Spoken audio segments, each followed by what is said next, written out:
ಸರ್ಕಾರ ಕಂಟ್ರೋಲ್ ಮಾಡಬೇಕು. ಈಗಾಗಲೇ ಕಾನೂನು ಮತ್ತು ಸುವ್ಯವಸ್ಥೆ ಬಗ್ಗೆ ನಾವು ಹಿಂದೆ ಒಂದು ಪ್ರೆಸ್ ಮೀಟ್ ಮಾಡಿದ್ವಿ. ಯಾವ ರೀತಿ ಮೈಸೂರಿನಲ್ಲಿ ಯಾವ ಪ್ರಕರಣಗಳು ನಾವು ಕೇಳೇ ಇಲ್ಲ, ಅದು ಇಲ್ಲಿ ಮೈಸೂರಲ್ಲಿ ಇವತ್ತು ನಾವೆಲ್ಲರೂ ಸುದ್ದಿ ಮಾಧ್ಯಮದಲ್ಲಿ ನಿತ್ಯ ನೋಡ್ತಾ ಇದ್ದೀವಿ. ಒಂದು ಉದಯಗಿರಿ ಠಾಣೆ ಒಂದು ಹಲ್ಲೆ ಆದ ನಂತರ ತಿಂಗಳಿಗೆ ಒಂದು ಸತಿ ಏನೋ ಒಂದು ವಿಫಲತೆಯನ್ನು ನಾವು ನೋಡ್ತಾ ಇದ್ವಿ ಕಾನೂನು ಮತ್ತು ಸುವ್ಯವಸ್ಥೆ ಒಂದು ದೃಷ್ಟಿಯಲ್ಲಿ. ಇವತ್ತು ಇನ್ನೊಂದು ಕೊಲೆ ನಡೆದಿದೆ. ನಮ್ಮ ದಸರಾ ಟೈಮಲ್ಲಿ ಅರಮನೆ ಒಂದು ಸಮೀಪದಲ್ಲೇ ಹತ್ರನೇ ಎಲ್ಲೋ ಒಂದು ಕೊಲೆ ಆಗಿತ್ತು, ಕ್ಯಾತ್ಮಾರಹಳ್ಳಿಯ ಒಂದು ಮರ್ಡರ್ ಆಗಿತ್ತು. ಡ್ರಗ್ಸ್ಗೆ ಸಂಬಂಧ ಆಗಿರ್ಬೋದು, ಅದಕ್ಕೆ ಏನೋ ಒಂದು ಆಡಳಿತದಲ್ಲಿರುವಂಥ ಮತ್ತು ನಮ್ಮ ಪೊಲೀಸ್ ಏನು ವರದಿ ಕೊಡ್ತಾರೆ ಅದು ನಾವೇನು ಪ್ರಶ್ನೆ ಮಾಡೋದಿಲ್ಲ. ಆದರೆ ಇವತ್ತು ಈ ಡ್ರಗ್ಸ್ ಮಾರಾಟ ಮತ್ತು ಏನು ಡ್ರಗ್ಸ್ ಉತ್ಪಾದನೆ ಒಂದು ಕೇಂದ್ರ ಆಗಿದೆ ಮೈಸೂರು ಅಂತ ಯಾವುದೇ ಒಂದು ಅನುಮಾನ ಇಲ್ಲ. ಆಗಲೇ ಇಲ್ಲಿ ಸಿಕ್ಕಿದೆ ರಿಂಗ್ ರೋಡ್ ರಸ್ತೆಯಲ್ಲೇ.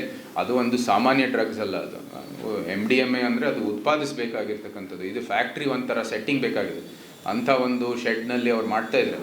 ಮೈಸೂರು ಎಂಥ ಒಂದು ಇದು ಶಾಂತಿಗೆ ಹೆಸರುವಾಸಿ ಆಗಿರ್ತಕ್ಕಂಥದ್ದು. ಒಂದು ನಿಜಕ್ಕೂ ಇಲ್ಲಿ ಪೊಲೀಸ್ ಇದು ಅವಶ್ಯಕತೆ ಇರಲಿಲ್ಲ ಒಂದು ಕಾಲದಲ್ಲಿ. ಇವತ್ತು ಇದು ಇಂಥ ಒಂದು ಪರಿಸ್ಥಿತಿಗೆ ಬಂದಿದ್ರೆ ನೀವು ನಿಜಕ್ಕೂ ಈ ರಾಜ್ಯ ಸರ್ಕಾರ ಏನು ಮಾಡ್ತಾಯಿದೆ ಮತ್ತು ಕಾನೂನು ಮತ್ತು ಸುವ್ಯವಸ್ಥೆ ಒಂದು ದಿಕ್ಕಿನಲ್ಲಿ ಎಂಥ ಒಂದು ಫ್ರೀ ಹ್ಯಾಂಡ್ ಕೊಟ್ಬಿಟ್ಟಿದ್ದಾರೆ ಈ ಕಿಡಿಗೇಡಿಗಳಿಗೆ ಅಂತ ನಾವು ಯೋಚನೆ ಮಾಡಬೇಕಾಗಿರ್ತದೆ.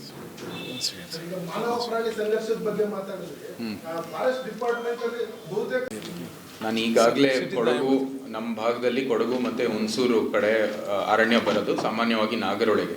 ಅದರಲ್ಲೇ 294 ಕಿಲೋಮೀಟರು ಗಡಿ ಭಾಗ ಇದೆ ಅರಣ್ಯ ಮತ್ತು ನಮ್ಮ ಒಂದು ಭಾಗ ಪಿರಿಯಾಪಟ್ಟಣನೂ ಸೇರಿ ಆಗಲೇ ಪ್ರಪೋಸಲನ್ನು ಕೂಡ ಕೊಟ್ಟಿದ್ದೀವಿ. ಅದು ಜೊತೆಗೆ ನಮ್ಮ ಚಾಮರಾಜನಗರ, ನಂತರ ಸಕಲೇಶ್ಪುರ, ನಂತರ ಕನಕಪುರ ಈ ಎಲ್ಲ ಭಾಗಗಳು ಇರೋದ್ರಿಂದ ಅದೆಲ್ಲನೂ ಸೇರಿಸಿ ಒಂದೇ ಯೋಜನೆಯಲ್ಲಿ ಅಡಿಯಲ್ಲಿ ತರೋಣ ಅಂತ ಅವ್ರು ಹೇಳ್ತಾ ಇದ್ದಾರೆ. ಮತ್ತು ಇಡೀ ಪಶ್ಚಿಮ ಘಟ್ಟದಲ್ಲಿ ಕೇರಳಲ್ಲಿ ನಮಗಿಂತ ಹೆಚ್ಚಾಗಿ ಒಂದು ಆನೆ ದಾಳಿಗಳು ಆಗ್ತಾ ಇದ್ದಾವೆ. ಸೊ ಇದೆಲ್ಲನೂ ಗಮನಿಸಿ ಒಂದು ಶಾಶ್ವತವಾದಂಥ ಪರಿಹಾರ ತೊಗೊಂಡಿದ್ದಾರೆ. ಆದರೆ ಜೊತೆಗೆ ಅರಣ್ಯ ಅಧಿಕಾರಿಗಳಿಗೆ ಆಗಲೇ NTC ಅಂದರೆ ನ್ಯಾಷನಲ್ ಟೈಗರ್ ಕನ್ಸರ್ವೇಷನ್ ಒಂದು ಸಂಸ್ಥೆ ಏನಿದೆ ಅದರ ಅಡಿಯಲ್ಲಿ ಪ್ರತಿ ವರ್ಷವೂ ಕೂಡ ಹಣ ಬರುತ್ತೆ. ಟ್ರೆಂಚ್ ಇದು ಹೊಡೆಯೋದಕ್ಕೆ, ನಂತರ ಒಂದಷ್ಟು ಕಬ್ಬಿಣದ ಒಂದು ರಾಡ್ ರೈಲ್ವೆ ಬ್ಯಾರಿಕೇಡಿಂಗ್ ಮಾಡೋದಕ್ಕೆ ಇದೆಲ್ಲ ಬರ್ತಾ ಇದೆ. ಇದು ಈ ಸರ್ಕಾರದಲ್ಲಿ ಅರಣ್ಯನೂ ಕೂಡ ಅವ್ರ ಕಡೆನೇ ಇರೋದು. ಎಲ್ಲ ಅಧಿಕಾರಿಗಳು ಕೂಡ ಅವರ ಒಂದು ಕೈಯಲ್ಲೇ ಇರೋದು. ಅವ್ರು ಏನಕ್ಕೆ ಅದನ್ನ ಮಾಡ್ತಾ ಇಲ್ಲ? ಪದೇ ಮೇಂಟೆನೆನ್ಸ್, ಯಾರು ಕಾಂಟ್ರಾಕ್ಟರ್ ಕೊಟ್ಟಿದ್ದಾರೆ ಮೇಂಟೆನೆನ್ಸ್ಗೆ, ಅವ್ರು ಬಂದು ಟ್ರೆಂಚ್ ಆಗಿದ್ರಲ್ಲಿ ಆ ಮೇಂಟೆನೆನ್ಸ್ ಏನಕ್ಕೆ ಮಾಡ್ತಾ ಇಲ್ಲ ಅಂತ ಬಂದು ಪ್ರಶ್ನೆ ಮಾಡಬೇಕಾಗಿದೆ ಸಹಜವಾಗಿ. ಜೊತೆಗೆ ಆ ಗಡಿ ಭಾಗದಲ್ಲಿರುವಂಥದ್ದು ರೈತರಿಗೆ ಜಾಗೃತಿ ಮೂಡಿಸ್ಬೇಕಾಗಿದೆ. ಇಂಥ ಒಂದು ಅರಣ್ಯ ಇಲ್ಲುವಾಗ ಇಂಥ ಒಂದು ಪ್ರಕರಣಗಳು ಆಗ್ಬೋದು.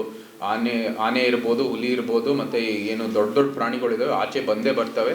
ಆ ಸಂದರ್ಭದಲ್ಲಿ ಏನು ಕ್ರಮ ತಗೋಬೇಕು, ಯಾವ ರೀತಿ ತಮ್ಮ ನಡವಳಿಕೆ ಇರಬೇಕು ಅಂತ ಜಾಗೃತಿ ಮೂಡಿಸೋದಕ್ಕಾಗಿಯೂ ಕೂಡ ಒಂದು ಫಂಡ್ ಇದೆ. ಆ ಎಲ್ಲ ಕೆಲಸನೂ ಕೂಡ ಮಾಡ್ತಾ ಇಲ್ಲ.